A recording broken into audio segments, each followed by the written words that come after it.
The camera on the pass was built to catch avalanches. Pay attention to the thermal bloom it caught every night at 2 a.m. on a glacier where nothing can survive. Before we get into this one, do me a quick favor. In the comments, tell me where in the world you're watching from. I read every single one. And if you want the next case to find you, take 2 seconds and subscribe. Now, let's get into it. The alert came in at 14 minutes past 8 on a Thursday in February. Sarah Miller was the one who pulled it up, because pulling up thermal anomalies is the entire job when you work the winter desk for the Mountain Pass Authority. The camera was a high-altitude thermal detection unit, one of a network bolted to sheer rock faces across the Alpine corridor. Each one staring at a slice of permanent ice and snow, day and night. Running software that flags the first friction heat of a shifting snowpack so a road crew can close the highway before 1 million tons of white death comes down on the commuters below. The camera on Cutter's Pass had flagged a heat signature. Sarah pulled the image to size the threat and call it in. It is worth understanding what that camera is and why anyone takes its alert seriously. The state had spent millions wiring the high country with thermal optics after a slide buried 4 cars in the 90s. These are smart lenses, the kind that scan a glacier around the clock and throw an alert the instant a thermal bloom breaks the ambient freezing temperature of the mountain. A flagged alert in February is not a curiosity, it is a siren. The whole point of the system is the first 10 minutes, the window where a slight temperature variance means a shelf is about to collapse. So when Cutter's Pass flagged heat, Sarah did what the job trains you to do. She opened it fast, ready to scramble the highway patrol. She was braced for an avalanche. She was not braced for a routine. It was not a shifting ice shelf. Or it was heat, but it was the wrong kind. Too small, too contained, a perfect, glowing, geometric circle of red and yellow on the infrared screen, radiating straight up out of the deep snowpack on the far, unmapped slope of the glacier. And then, an hour later, fading back to the dark blue of ambient freezing temperatures. It was not the massive, spreading thermal bleed of an avalanche. It was the concentrated, deliberate heat of a survival stove. Sarah cleared it as a false positive, a lost backcountry skier boiling water, a rescue team running drills, and moved her cursor to delete it. Then she checked the timestamp against the day before and the day before that. Lost skiers do not keep schedules. A freezing hiker does not light a stove at exactly 2 a.m., burn it for exactly 1 hour, and politely shut it off to freeze for the rest of the day so they can do the same thing again tomorrow. The wild is chaotic. Left alone, survival is desperate. It does anything but repeat with mathematical precision. So, a thermal bloom that showed up at the exact same hour in the exact same snowbank vanished and did it again the next night and the next, was not behaving like any emergency Sarah had ever called in. It was behaving like a habit. It was behaving like someone's living room. And the moment that thought landed, the alert stopped being an avalanche management problem and became something stranger. Not what is melting the snow up there, but who is lighting the fire? And why have they been lighting it in the same place, off the edge of every topographical map, at an altitude of 10,000 feet for 2 solid months in the dead of winter without anyone knowing they exist? The heat was on the camera every night. Same glacier, same slope, same hour. 2 a.m., the absolute coldest hour of the Alpine night. A single bright dot of thermal energy venting for an hour and then gone. Every single day going back as far as the archive went, Sarah pulled the data. 48 days. 48 nights of a glowing red dot from the same patch of deep ice on the far side of Cutter's Pass. A place with no road to it, no trail to it, and she checked twice. No structure on any map of the range. No warming hut, no weather station, no permitted base camp. There was nothing on that glacier that was supposed to make heat. And it had been making heat every night for almost 2 months. Somebody was living under the ice. You do not get many places left in this country where a person can simply live unseen on land that isn't theirs, let alone land that actively tries to kill you. But the far slope of Cutter's Pass was one of them. It was vertical, swept by 60-mile-an-hour winds, completely buried in snow. It was exactly the kind of nowhere that a thermal camera pointed at the peaks to watch for the next big slide would sweep over every day without anyone ever setting foot on it. The heat vent was the only reason anyone knew. If the man up there had cooked during the day, the sun glare on the ice would have blinded the thermal sensors. He cooked at 2 a.m. when the ambient temperature dropped to 20 below zero, thinking the total darkness and the howling blizzards would hide him. But a camera built to measure temperature caught the one thing he could not freeze. There is something almost unbearable about how well it was hidden once you saw it. The man had picked the one glacier a thermal camera watched, but no human could climb in winter. He had dug down into the snowpack instead of building a tent on top of it. He had excavated a snow cave, reinforced the ceiling with stolen highway snow fencing, and buried himself alive. So there was no silhouette, no fabric to catch the wind, nothing to catch a helicopter pilot's eye, even if a chopper had ever flown that low, and none did. He had vented his tiny propane stove through a hollowed-out ski pole, pushing the exhaust just an inch above the snowline.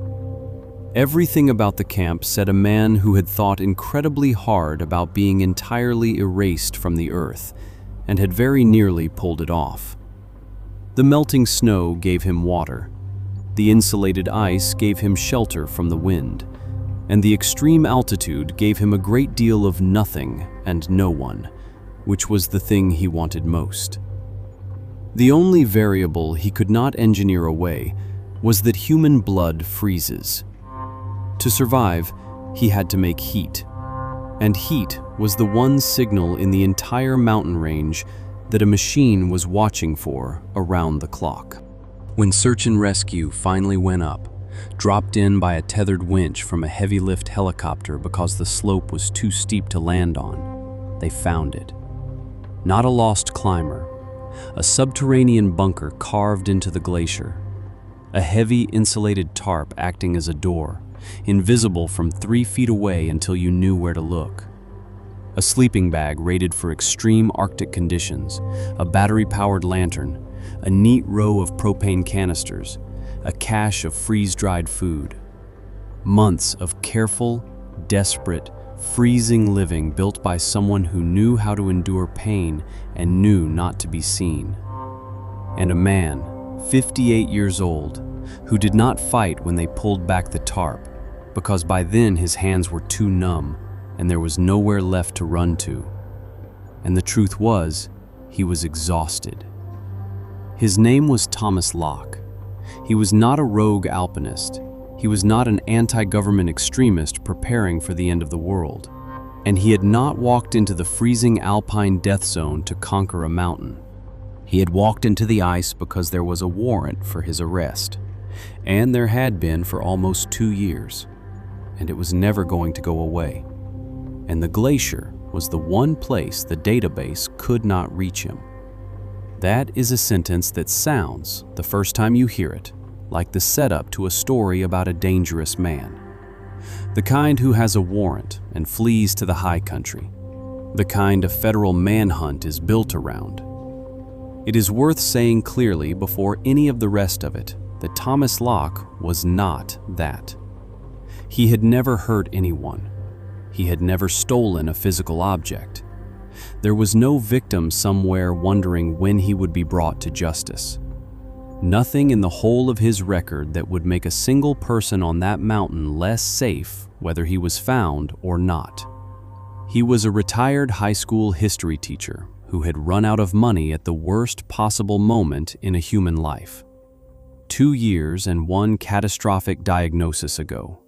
What made him a fugitive was not a crime in any sense you would recognize as a moral failing. What made him a fugitive was a spreadsheet. The warrant was real. Thomas Locke was, in the eyes of the law, a wanted man, a fugitive. And if you stopped the story there, you would have him dead to rights. But the thing the warrant was for is where this stops being simple and starts becoming a nightmare. It had started 2 years before with a hospital bill. Thomas Locke's wife had gotten sick, pancreatic cancer. It was fast, it was brutal, and it was devastatingly expensive. They had insurance, the kind of decent, standard issue insurance a retired teacher has. But the experimental treatments, the out-of-network specialists, the months in the ICU, they burned through the lifetime caps in 6 months. When she passed away, Thomas was left in a quiet, empty house with an agonizing grief and a medical debt totaling just over $400,000. He could not pay it. He sold his car, he drained his pension, he emptied their joint savings. It barely covered the interest. After 6 months of aggressive collection calls, the hospital's legal firm did what they are legally entitled to do. They sued him for the balance. And when a man with no money loses a civil suit for nearly $500,000, the court goes after the only asset he has left. They put a lien on his house. The house he and his wife had bought 30 years ago. The house she had died in. The court ordered the property seized to be sold at auction to satisfy the medical debt. They sent him an eviction notice. Thomas Locke refused to leave. When the sheriff's deputies came to forcibly remove him, he wasn't there. He had packed a bag and vanished. But before he left, he had missed the mandatory court summons regarding the asset forfeiture. You have to understand how blind the machinery is once it is turned on. The system that handles civil asset forfeiture does not ask why you missed the hearing. It does not know that you are sitting in an empty room staring at your dead wife's belongings, paralyzed by a financial weight you can never lift. It only knows that a box went unchecked, and it responds to an unchecked box the same way every time. The judge issues a bench warrant for contempt of court for failing to appear. For a corporation or a man with a team of lawyers, that is an administrative hurdle. For a 58-year-old widower who has just had his entire life legally confiscated to pay for the privilege of watching his wife die, it is the end of the line. That was the mistake that sealed it. Losing the house was survivable. The warrant was not. The day Thomas Locke missed that court date, he became a criminal on paper. Now he was homeless, but he could not go to a homeless shelter. Shelters require ID, and running his ID would flag the warrant. He could not rent a cheap apartment because background checks pull active warrants. He could not get a menial job because payroll systems flag fugitives. Every contact with the law, every interaction with society now meant arrest. He would be put in a county jail for defying a court order regarding a debt he could never pay. Here is the part that breaks it open. There was no version of this that Thomas Locke could fix. The debt was permanent. The loss of his home was permanent. And the warrant does not expire. A bench warrant does not go away on its own. It sits in a digital database forever, waiting for a broken taillight, a loitering charge, the next time a man's name is typed into a computer. It means that for the rest of his life, any attempt to rejoin the world ends in handcuffs. So he did the one thing that made the warrant stop mattering. He went somewhere computers do not exist.